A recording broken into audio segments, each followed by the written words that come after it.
106 miles to Chicago. We got a full tank of gas, half a pack of cigarettes. It's dark, and we're wearing sunglasses. Hit it. Wow!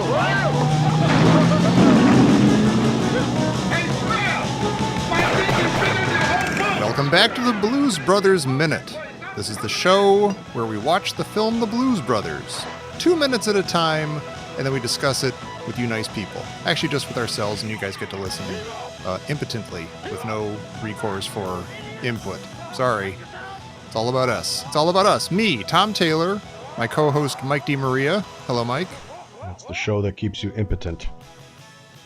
That's right. That should be in our tagline. Mm-hmm. And also Dan Lewis over here. Welcome, Dan. Do you, Marge, take Homer in richness and in poorness? Poorness is underlined. In impotence and in potence, and in quiet solitude, or blasting across the alkali flats in a jet-powered monkey navigated, and it just goes on and on like this. Wow. That's pretty good. Yeah. Is that authentic Simpsons? Yeah. When Marge and Homer renew their vows, I will now read from the specially prepared vows written that Homer wrote. It's in impotence and in potence, which is my favorite.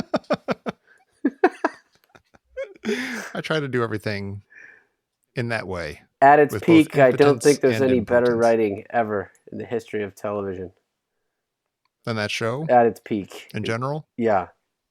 Incredible. Someone did a chart recently of the best. They tried to figure out what the best seasons were and what the common, what was creating the best season. What was the common, commonality between the best seasons and who was working on the show. Right. And guess what? It turns out they had the best writers those years. Yeah. Conan O'Brien. Of them. Yeah. The I think he was monorail. in there. Yeah. And it was like the third to the 6th or 7th season or something that was considered like the golden age. And yeah, they had the best writers then. Mm-hmm. Or at least, they had that group of writers. They were consistent throughout those seasons and it was a fantastic show. Right. I've been trying to get my son into The Simpsons and it's been an uphill climb. And I think I made the mistake of starting with the first season. Yeah, you got to start with around 3 or 4, I think. Yeah. Well, it's the first season. It doesn't season. really matter. You don't have to. The first season when the season is. I do like was still kind of. I liked it too because the animation was all jittery. Yeah, and it was a bit yeah. sweeter. It was a kind of a real sweet show. Like the first episode is about how they got Santa's little helper, and it makes me cry when I see it. Yeah, it's really also nice. Homer wasn't as ragey. He was more like a Walter Matthau type. Hello, yes. boy. He's totally Walter Matthau. Yeah. Hello, boy. Hello, Christmas so much. Goodbye, my wife. Goodbye, my wife. Goodbye, my wife. Mm-hmm. 4 onion rings. Marge, some guys' wives make peanut butter and jelly sandwiches. The jelly spills out all over their fingers and gets them all sticky. When you make peanut butter and jelly sandwich, it just stays under the bread, right where it should stay. You got a gift, I guess. Goodbye, my wife. Yeah. All right, I'm going to keep trying. I got to get my kid into The Simpsons. Yeah. That's Futurama. It's worth it. And, he'll get it eventually. It'll be amazing. He will. You'll go on a huge rush. That might be a good exercise is to find out what season and what episode is when Homer changed into the Rageaholic. That is good. Like, yeah. Well, it's kind of gradual because by season 10 or 12 or shortly thereafter, he became not just rage, but also a complete and utter a homicidal maniac. Yeah. Yeah. Like a real boob. Yeah. I mean, he was choking Bart out from really early on, From I think. But that was more of episode 1, a running gag. It wasn't so much his personality. Yeah, that was kind of a Ralph Cramden-y kind of repeated gag that they were going to go with. Right to the emergency room one of these days. Yeah. To the tracheotomy. Yeah, but having both hands wrapped around your son's neck I don't know how that translates. It's comedy. Yeah. I found his it eyes funny. are bulging. He can't breathe. It was the beauty of animation He's back seeing then. spots. But everybody wanted to do once in a while, and you could finally watch somebody do it. Well, I guess that's like I guess because it's animated, it's not real. It's like saying, well, I'll play the shooter games, the gun shooting game, video games, as long as I'm shooting either Nazis or aliens, right? Or zombies. Right. Because then it's not. Right. Yeah. Yeah. Just slightly removed from humanity. Yes. Yeah. All right, let's do the bookends. I follow you. Okay, of what? Of minutes 135 and 136? I'll do it. While you're doing it, These I'll do the minutes begin music. with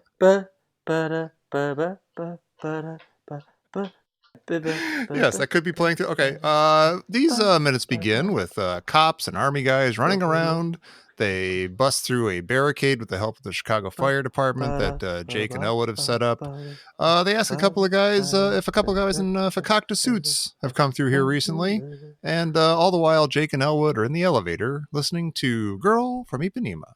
Take it away, fellas. I tried to count the agencies that are after the Blues Brothers in these scenes, and I've counted the Army, military police, which I'm counting separately just because they have different hats, the Chicago Police, a SWAT team, which I guess you could also say is part of the Chicago Police, but again, they have different things on, and the Chicago Fire Department.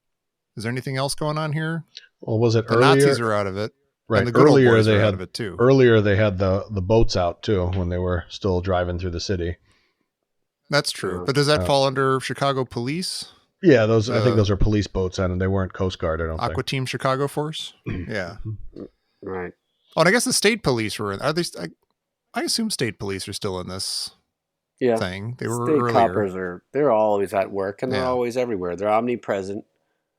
Yeah, they're all pretty bad. They're all pretty bad. But they're not. But you don't see them here. The state police kind of ended when Burton Mercer flew into a truck. That was the last time we saw the state police. I guess that is weird. That could have just ended. Yeah, the state police thing. Because even it seems like once they get to Chicago, it's mostly Chicago cops, like in all the car pileups and everything. Yeah, it seems like the state police are out of it after a certain point. Yeah, and the crime rate around the city just must have went up 1,000% now because all the police are now at the Daily Center. Yeah. Hey, stay clear of the Daily Center and go nuts in the outskirts of town. Yeah, that's what I always kind of wondered is like when they're having a police funeral. Maybe if you track those, that might be a good idea if you wanted to commit crimes. Yeah, today's the day, boys. Yeah, I mean they're. Yeah, I don't know. Just seems like a. Well, when I turn to crime, I'm going to start paying attention to stuff like that. Any day now. Well, this is literally just 2 minutes of, assembling the troops, I guess, right? Yeah, there's not a ton to comment on in these. I mean, I did notice that we were wondering what these vending machines were. It does more clearly look like there's a newspaper machine and a cigarette machine. Yeah. Yeah, because once the firefighters knock the stuff over, they're pulling it back down. You can kind of see. Yeah, one of them is a cigarette machine. Cigars, cigarettes, cigarettes. Tuna surprise. Ricky bean soup. You do have to appreciate, I know, Dan, you're sick to death of this movie by now, but you have to appreciate that they had the idea, a kind of stupid joke, that all the law enforcement, abilities of the area are focused on getting the Blues Brothers. And this could not have been easy to shoot, and it must have been very expensive and very complicated, and they fully commit to it, and it totally works. Absolutely. Just this mayhem of guys coming after the Blues Brothers and taking over the city and ruining everything. And totally it's agree. Fantastic. Totally agree. Okay. Yeah, this is the part, like I said before, this was in line with what I was saying before about the car crashes and stuff. That commitment to we're going to trash about 150 non-CGI cars, real cars. We're going to pile them up. We're going to crash them. We're going to go over the top with this thing. Yeah, absolutely. I appreciate it's irresponsible. That. No question. Yeah. And this is my favorite, among my favorite bits of the movie. The movie has aspects that I like. I'm not trying to say it doesn't. I want to say that if you, in like a year or two, sat down and watched the Blues Brothers from beginning to end, within the whatever 2 hours it is, you'd enjoy it. Yeah, I think the slog parts would kind of breeze by, and the awesome parts would lift your heart and your spirits and carry you through those. Well, as with every minute by minute, certainly it will improve in my mind. But if I saw it later, but I think I might permanently believe that this movie is not very good. All right, I give up. That's where I'm at. I think. Yeah, sorry. What about you, Mike?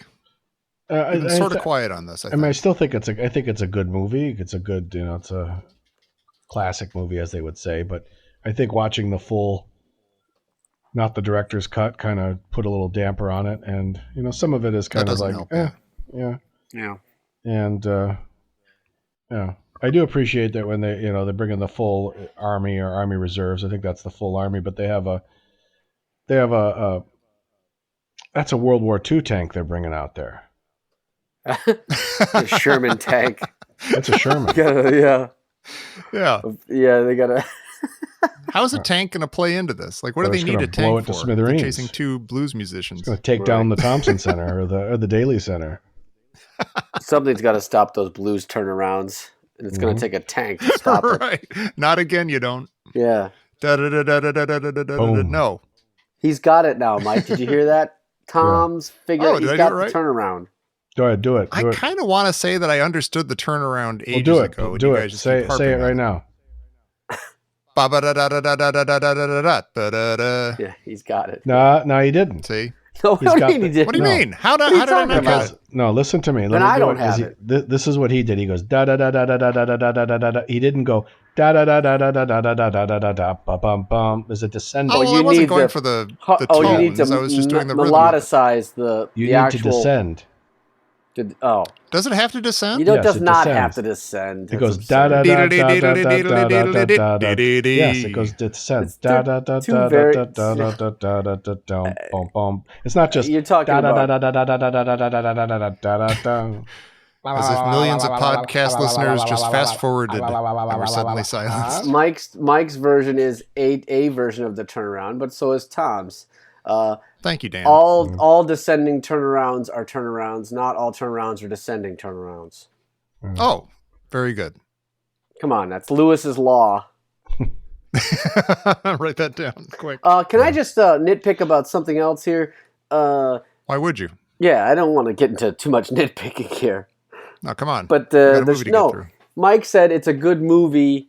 He enjoys it. I would say, listen, I understand that when people tell me, "Oh, you're doing a podcast about Caddyshack," oh, I never really saw that movie, or else I saw it once and I couldn't make sense of it. Let's not say that it's a good movie. Caddyshack is not a good movie. It's just one that I really love. Not a good movie. It's more than the sum of its parts. Right. So I would say, I'm not going to argue with you loving Blues Brothers. That's fine. We could differ on that. But I stand by. There's no possible way you could say this is a good movie. Objectively. I disagree. Really? I think that there are a lot of I think it's more well crafted than Caddyshack. It's got such a weird sensibility that it kind of sticks with. Faint praise, but go ahead. I know. How does it compare to, say, Casablanca? It's somewhere between Vertigo and Porky's. No. Caddyshack and Blues Brothers they're both campy, right? They both have that campiness to them. But I think you take not the in the Blues Noel Coward sense. No, but go ahead. But Blues Brothers has a star-studded cast. It brought everybody in the music industry of the time into one place. That's a plus. That's a big undertaking. All right. I love those bits, as mentioned. Yeah. The plot line's a little loose, fast and loose. A little bit, huh? But yeah, doesn't make a ton of sense, but it doesn't make need a ton of to. sense. A little but loose. Leads. Go ahead. But what it does is it does have the most intense car chases and that scenes are better than any movie out there. So that has to elevate the movie a little bit. I'd have to agree again. It does. Yeah, I agree. And I would say that the musical numbers and the mayhem, like I said, if you're watching the movie straight through, they carry you through. Like you don't even notice as many of I don't even know what we're calling the dead spots or I know we were bored at the gas station for a while and it didn't make sense that anybody 5,000 people would want to go see some blues cover band. That doesn't make sense, but it's not like you're watching the movie and you're like, oh, come on, stop it. I'm leaving. It's completely it's like overrun with things that don't make sense. It's not.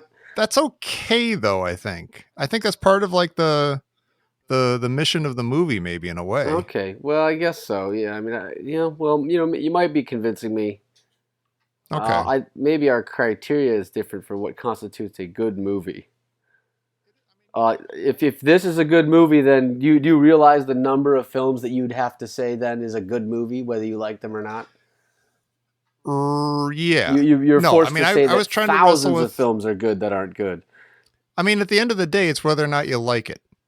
That's and so true. There's so really, many movies that, yeah. like, if somebody hadn't seen, if someone your age, like you grew up with the Blues Brothers, so and like Caddyshack and stuff like that, so you've got a familiarity with them because they were on cable all the time, and you kind of grew up with them, and that's how you love them. But if someone your age who would have seen them but hadn't now sees them, I have no idea what the reaction would be. I don't know if you can come to these movies, 40 years late and enjoy them. Right. Which might point to them not being technically good movies, but that doesn't mean that they fall at all in my esteem personally. I think you're kind of highlighting here the pointlessness of my position here, which is that to differentiate the difference between a good movie under any sort of shared set of criteria versus a movie that you like. The two, of course, will overlap almost all the time, which I guess is my point. But that in the end, it doesn't really matter. And I have to agree with that. Right. It is all subjective, no matter what the quality of the movie is necessarily. But there are some, this is the argument that Annie Hall and Alvy Singer get into when they do the subtitles on the rooftop scene in Annie Hall. About you can't, not everything can be subjective. There has to be some set of criteria shared criteria that determines objectively, is this thing actually well done or is it not, and the subtitles are all just like, I wish you would sleep with me, and it's a funny scene. Yeah. But this is actually the argument that you're not supposed to pay attention to because of the subtitles that they're having in that scene. Yeah. I think it's an interesting argument. Maybe it is. It's like Citizen Kane you can't argue that that's not a perfectly crafted, excellent movie. Yeah, for someone to say that it's not a good film, would you say that they were wrong? I would, yeah, exactly. You'd almost have to say that they are wrong. Right, so go ahead. That Citizen Kane is not a good movie, but do they like it? How do I say that? How do I argue with that? I can't tell them. I can't tell them. Well, all of it is up to them, though. If someone sits and, because you don't know what's going on through somebody's head at the moment they're sitting down to watch a movie. Maybe they need whatever that movie brings. They may be in a time in their life where they just need to laugh their ass off. I want to see cars pile up. Yeah. Or they say, I want to watch, and they watch Step Brothers with Will Ferrell and John C. Reilly, and say, you know what? That was a great movie. It is a good movie. But for some people, it'd be like, that's the best movie because right now I needed a laugh. Right? Yeah. Mm-hmm. Or I needed a movie that made me think about something. So that became a special movie to me at that time. And you can't take that away from somebody. Who are you to judge? No. And this is coming from someone who's lived most of his life being a judge, judging people. Right. And it's something I don't like about myself, but we all judge people. Come on. We all do. But at the same time, some people do it more when when there's things it's carrying around the gavel that I thought was weird, like and the wig. I don't know the wig, the white, the gavel. We don't understand. That's a little much. And what is underneath those robes? In the middle of summer. I was with the wig. I was bringing more of a parliamentary judgment barrister with me. Yeah, a barrister. Yeah. I have to say, it made it a little weirder. Sorry, Mike. Yeah, I still got your back, but that was weird. I mean, we like Caddyshack. We spent about 20% of Caddyshack minute talking about how much we hate the hipsters, and like, well, listen, the hipsters are having a nice time. Yeah, they like what they're doing. Why are we judging them? We hate it. I'll let you take this one, Mike. No, but he's right. I'm trying to help our current argument. Yeah, but right. I think, but there's something about. No, and you know what? I'm the ringleader of most of this. I agree with that. You are a bad person. That's true. That's okay. Thank you for that. And that's what I'm. No, stop it. Rewind. No, but I think when you lead, it's funny, it's comedic, but when you lead with judging and you lead with, fire at and just maybe some vitriol at other people because they're having a good time or they're living their lives in a carefree way, That's not a healthy way to be. Mm-hmm. I agree with you. Right. A close second would be constant self-flagellation. Yeah, I see what One has to look out for that. Where do you as stand well. on that, Mike? Yeah, I'm for it, obviously. No, Apparently. but I You're a know it's not the practitioner. politically correct thing to say, but God damn it, I'm for flagellating myself. I'm for it because it works for me. Yeah, excuse me for a minute. It works for me. No, I completely understand. So, learning at 45 years old that, leading with judging and, makes you feel like you've failed at certain things. And then you say, oh, I have this great product that I can do when I feel this way. And that's self-flagellation. Let me open up a box of that and just beat myself to death until I'm tired enough to go to sleep. And then we'll do it all again tomorrow. Thanks for stopping by. There you go. Beat yourself like you found some porn in the woods. Yep. Yep. Because what it is, instead of taking your God damn it! insecurities out on other people by making fun of them, you just turn it yourself, get a hammer, and just beat yourself over the head with it Sure. till you're beat disoriented something. enough till you fall asleep. Yeah, you gotta. Yeah. Yeah, and you just have a little NyQuil and then Yep. fight it. Until you sleep. Yeah. Wall quill, Fight to sleep a little bit. Yeah, Wall-Tussin. a wall tussin. Have some Wall-Tussin. All our greatest hits. Mm-hmm. Yeah. I have a comment about the Blues Brothers. Do you want to hear a comment Denied. about the Blues Brothers? Sure. I was on, man. Denied. I'm going to do it anyway. I was recently Go ahead, watching no. Ferris Bueller's Day Off, Mhm. introducing my son to that movie. Mhm. And that movie just flatly rips off the Blues Brothers towards the end there. It's obviously in Chicago. There's that whole parade scene, and they go full sort of poor man's Blues Brothers with like crowds of people dancing in unison, and a guy even doing like a crazy backflip in the background. That's a really good. And I didn't care for it. It bothered me this It time. bothered you. That is a really good movie, Yeah. though. I mean, I don't. It is a really good movie. Getting back to what's a good movie, what's not. I have to say, Ferris Bueller holds up very well, considering when it was made. It does. Even though my opinion of Ferris Bueller himself is fully flip-flopped. I used to think he was a cool guy, but now I kind of think he's Is a dick. a bitter user. Inconsiderate. Jerk. Yeah. Yeah. But I see what you're saying. I never thought of that. There are a lot of similarities, and it's sort of like in the back of my head that they were similar, but I never really made the connection. Yeah. Oh, and another one. I didn't watch this whole movie again recently, but I should because it's so fantastic. But I was watching a scene from Raising Arizona, which we all love. Mhm.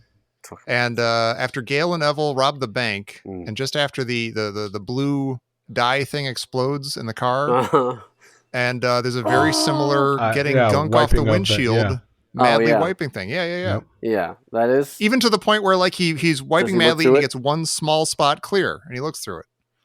Well, It's almost I don't even know if they're trying to do the Could Blues the- Brothers yeah. there, but it really reads as the same thing. is that an And you know homage? what? I like that one. And you might have found another connection because the paint is blue, and they're doing an homage to God. the Blues Brothers. Oh, They are now my Blue God. Brothers. Mm-hmm. That's going That's deep. nice. Mm-hmm. God, we're good at this. And What a another good show. knock back to Chicago because they turned blue, and that's the Blue Man Group. That's right. Did they start in Chicago? Yeah, Briar Street Theater. I know they're there, but aren't they like in a lot of cities? No, it's Still there Chicago. now. No, they Really? were there. They Okay. were there when I moved. They were already in that theater when I moved here in '96. That's how long they've And been. I remember Wow. before they even formed a group, just those blue guys walking around and just feeling like they ought to get a group. Yeah. They ought to do something that with this neighborhood. look. Yeah. Yeah. We can't You know, just and stuff as they're many walking around marshmallows with, in our like, mouth as we can on Completely our own. covered in blue and carrying around PVC piping. It just seemed weird to me. Yeah. You need to apply this to something. All right, All right. shtick. That was the last thing I had to say about the Blues Brothers. Or do we do like trivia now or something? Sure. Do we have any trivia? Wow. I can turn the app on. Oh, I don't Wanna know turn the about app that on? app. Let's do a. Oh, Hey, Dan's wait. not into the app. Tom, do something you else. have? We could do 9 trivia questions. Tom, do you have Blues Brothers trivia? You have anything in the chamber? I could bring it up. Because then maybe we do 3-3-3. You know. That's not bad. What do you think there, Mike? Sure. Or do your questions increase in difficulty? What's the? Mine? No, they're just Yeah, random. when you this is random. Okay. Let's see here. All right. Let's start with art. Art. Oh, art. Oh, What color Art fan. makes white? Art. Red, yellow, blue, green, yellow, gold, purple, red, orange, blue, or none of these? I don't understand the question. None of these. None of these. What card game is about an aging spinster? Old Maid. Maid. Wait, Granny, what card game? What? Good Old Granny, Maid. the Happy Hag. Old Maid. Sure, it's not the I Happy didn't Hag. even need the choices. Give us a chance Never heard of to Happy guess Hag. before the choices. Okay. What Greek word does church come from? Ecclesia, Hades, Sunago, or church? I'll say church. No, it's Ecclesia. You're right. Here comes the ad. Bless it. But why didn't you go with my answer? Why did you go with Tom's? I don't know because Todd was Wait, did he? first. Yeah, there's no sound to this ad. Oh, that's boring. Yeah, it was an Can ad you for narrate it Uber. for us? Can you Worse. describe it? It was just an ad for Uber. No. Like you need that. Takes a Uber. What show consists of high school students performing covers of modern and older day songs? Show tune singing, Once Upon a Time, Glee, The Rise of the Singers. Yeah, Glee. This kind of blows. Who played the Joker in Gotham, the series? Noel Fisher, Robin Taylor, Corey Michael Smith, Cameron Moynihan. Oh, God. I have no idea. All right, Corey Cameron Michael Moynihan. Smith he's right, but it's too late. Wow.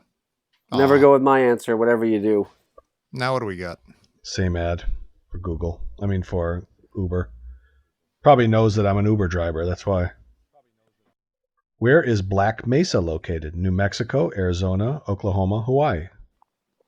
I think I'll go with Hawaii because of the volcanic soil. That's just my guess. Yeah, that makes Yeah. sense. But it's probably wrong. It was Oklahoma. Yeah, they don't have mesas, do they? I never What's a would have gone mesa? with Oklahoma. What is Mesa Buffalo? means table, so it's Damn like it. a plateau. What is Buffalo, New Yeah. York most famous for? Chicken wings, cheesesteaks, pizza, hamburgers, chicken wings. Yeah, chicken wings. I actually didn't know that, but yes. Being Oh, cold. yeah, buffalo chicken wings. Okay. In what U.S. state is there an abundance of cacti? California, Nevada, Utah, Arizona. I would say both All of it. California and Nevada, but let's go. What? And Arizona, right? Aren't Country they all? and Western. Yeah, there is no all. Country and Western. It's Arizona. I want to say Arizona. Okay. Yeah, I'm bored. I never knew that about buffalo chicken wings, by the way. That's why it was called buffalo wings. You didn't know that? you No, I never knew know. that till just now. What state is home to the Great Smoky National Park? Tennessee. Tennessee. Smoky, you say? Yeah. Same ad for Uber. I gotta get out of this. I don't have patience today. All right. All right, you guys. All right. All right, this I got some whole- Blues Brothers trivia. Great let's do job. I'm glad we got those 9 Okay. trivia questions. Go ahead. There's 10 here. I'll do like 5. Okay, this is an overly long question. All I want to ask is who performs the first song called She Caught the Katy? Elmore James, Muddy Waters, Fats Domino, or the Blues Brothers? I guess if I had to choose one, I'd probably go with the Elmore James. Wait, didn't we say that it was John Belushi singing?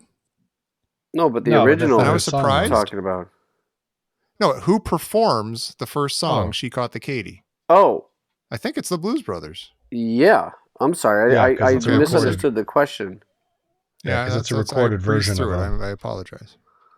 Yeah. Okay, the Blues Brothers is filled with guest appearances from a number of greatest performers of the 20th century. Which of the following guests performs the first live number in the film? Live is in quotes. I'm not sure what that means. Yeah. Ray Charles, James Brown, Aretha Franklin, Cab Calloway. I guess it's Okay. Cab James Calloway. Brown, isn't No, it? Oh, Cab. no, wait. it's not. It's got to be James Brown, right? It's James Brown. This fucking thing sucks. Yeah. Cleophas James. Which two songs from the 60s or 70s blues performers Sam and Dave do we hear during the early Get part ready. of the film? Get ready. Okay, it's Soul Get ready, Man, I'm coming. I Thank Soul- You. Come on. Okay, let it be me, and when something is wrong with my baby, wrap it up and love is after me, soothe me, and hold on, I'm It's coming. Soothe Hold me. on, I'm coming. No, not Soothe me first. and hold on, I'm coming. coming. It's a choice of 2. Soothe me Okay. and hold on, I'm coming. Yeah. And tuna surprise. How many television theme songs are included in the film The Blues Brothers? One God, well, I we know could that- think of. We know one, the Rawhide. Rawhide. Oh, but wait, Peter Gunn? they play Peter Gunn. Peter Gunn. Yeah. Yeah.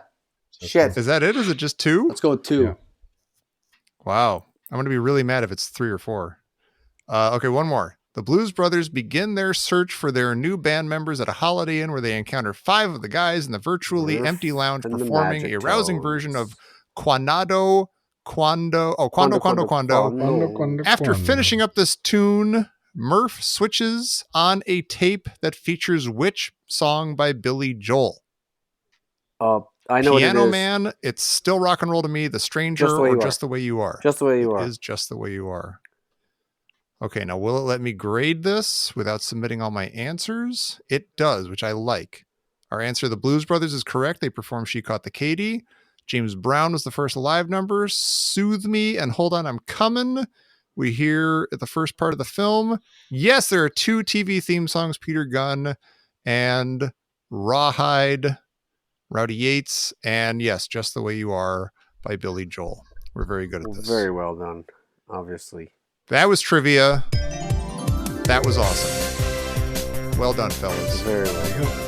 And now there's really nothing left to do but to thank our awesome patrons. Oh, really? Over at patreon.com/ditchdiggers. Bill Turner? Beautiful people like that Mother Scratcher, Not Bill that Turner. Mother Scratcher. Oh, no, the other one, Bill Turner. Bill And we Parker. got May Flores and Private Pile and Scott Bishop and Matt Carson and Pork Snorterhouse and Snoke Porterhouse and Captain America and Mark Mavora. Yep. These people are better than you because they are supporting the show. No, come on. We love all of you. You're all awesome. But if you want to be like one of these people, go to patreon.com/ditchdiggers. You get early access to the show. And once we're done with this, we're probably going to start doing some bonus shows. You'll get access to that too. And who knows what else. Just head over there to that site and see what you can get and just browse. Make a decision for yourself. Those names are starting to sound normal to me. Pork Snorterhouse and Snoke Porterhouse. See? Does Yeah. actually sound If normal. you met to me those now. guys, yeah, if you met them, you'd feel weird calling them by their actual names. I would. Which I assume they have, but I don't want to know what they are. I'd go They're Porterhouse. Snoke and pork. You want them cleaned and buffed with a fine shaman. You want them now. Chop, chop. Also, chop, chop. Head over to Twitter. Follow us at Blues Brothers Minute. Yeah. Blues Bros Minute. Follow us on Facebook at the Blues Brothers Minute Listeners Hole. Yeah. And wherever you're listening to this show, please rate us and review us and subscribe to us. Keep the home fires burning. Let the people know out there that we're awesome and that you love us. And of course, come back next week. Do we want to for read more some of those? Of the what? Do we want to read some of those reviews? We should read some next time. Yes. What? Let's do that. I'm unprepared for that, but let's. Okay. We'll read some of the reviews. So get yours in Yeah, now. come back next time. Remember, Yeah, get your everybody. review in right now, and maybe you'll hear your review read on the air next time. Sure. Yeah. As we start to wind up this movie, The Blues Brothers, here on the Blues Brothers Minute. And it's It wind ain't down. cool being no jive turkey so close to Thanksgiving. Okay. Yeah. Hey, you scratched my ankle!